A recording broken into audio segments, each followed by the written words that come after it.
Assalamu alaikum. Waalaikumsalam. Akkam jirtu? Waalaikumsalam. Nagaa keessanii? Nagaa. Maqaan keessan eenyunni? Maqaan koo Baasii Abbaa Duraa. Akkam jirtu? Fayyaadha. Nagaadhaan? Nooru. Jirtu? Kam? Na beektuan? Ani hin beeku. Eh. Hin beeku. Nan bara kam. Akkam isin?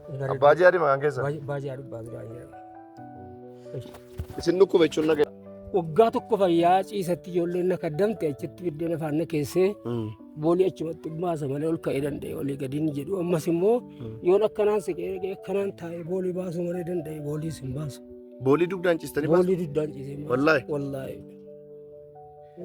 Amma akkamitti jiraataa jirtu? Mee haala jireenya keessanii natti himaa. Qoraan funaantee gurgurtee na bulchiti. Qoraan ba'aa tokko meeqatu gurgurama? Qoraan ba'aan tokko birrii hidhaa akkanaa hiitee birrii kudhanitti gurgurti. Achi kaatee ba'aa tokko yoo jala sittee cinqamtee geessite birrii 100 itti gurguratti. Ba'aa qoraan tokko?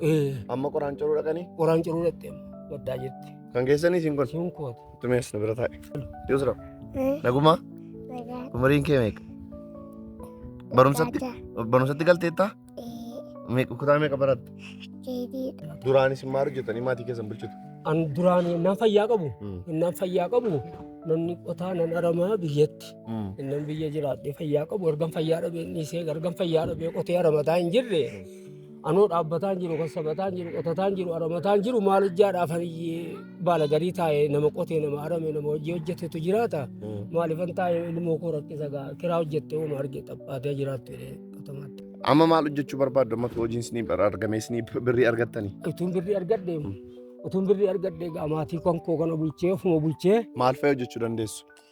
Ilaa ijumaan taayee waa eeguudha malee hojii biraa waa tokko wantoonni hojjedhu hin jiru. Waan akka suuqii feetuu baname jechuudha. Nan eega. Isa nan eega. Na kiraa kaffaltu. Akkanumatti as taa'oltu guyyaa guutuu. Guyyaa guutuu hedduma kanan oola. Yoo ijoolleen baate yoo bokkaan natti dhufe yoo miti natti dhufe yoo waa tokko jedhee olii gadi hin jedhu kun asuma taa'ee ijoollee waamnaan dhufanii. Baatanii sin galu. Kabajamtoota. Abdii Geetaachoo Abbabee Caaliiti. Kameeraan Kabiiroo Awwali. Isaan kun Abbaa Jihaad Abbaa Duraa jedhamu. Nama guddaadha nama abbaa ta'udha. Odeeffannoo dhagayetan isaan bira dhufe. Bakki kun magaalaa Jimmaa gaara Jabala Nuur jedhamuun beekamutu jira.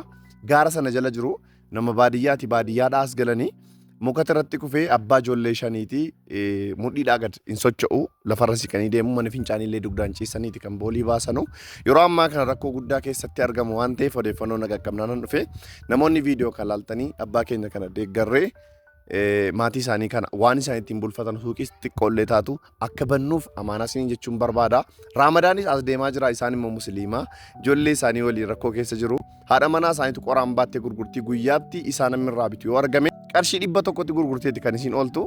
Sun immoo maatii nama 7 jiraachisaan gaaffiidha hunduma keenyaa fi jireenya biyya keenyaa beektu. Kanaafuu namoonni gargaaruu dandeessan gargaara. Kan gargaaruu hin dandeenye immoo viidiyoo kan sheer gochuun namoota biraa nuu qaqqabsiisaa. Galatoomaa ulfaadha.